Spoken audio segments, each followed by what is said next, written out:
Combination है। Number one पर है नार्सिज्म, जिसमें बंदा सिर्फ अपने आप की तारीफ में रहता है।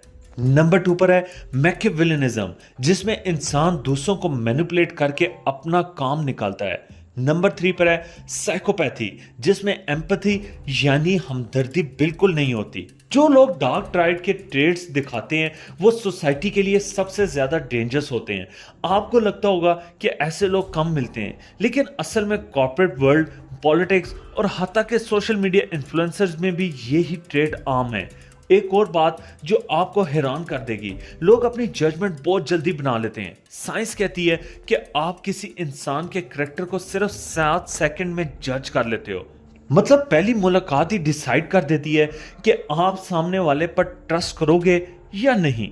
लेकिन ये स्नैप जजमेंट हमेशा एक्यूरेट नहीं होती और इसी वीकनेस का फायदा मैनिपुलेटर्स उठाते हैं। आप झूठ बोलने की बात करते हैं, लोग सोचते हैं कि लायर हमेशा ऑकवर्ड होता है, लेकिन असल में जो झूठ बोलते हैं वो अक्सर अननेसेसरी डिटेल्स ऐड कर देते हैं ताकि उनकी कहानी सच्ची लगे। ये एक्स्ट्रा डिटेल्स उनके झूठ को एक्सपोज कर देती है और स्माइल, जो सबको पॉजिटिविटी का सिग्नल लगता है,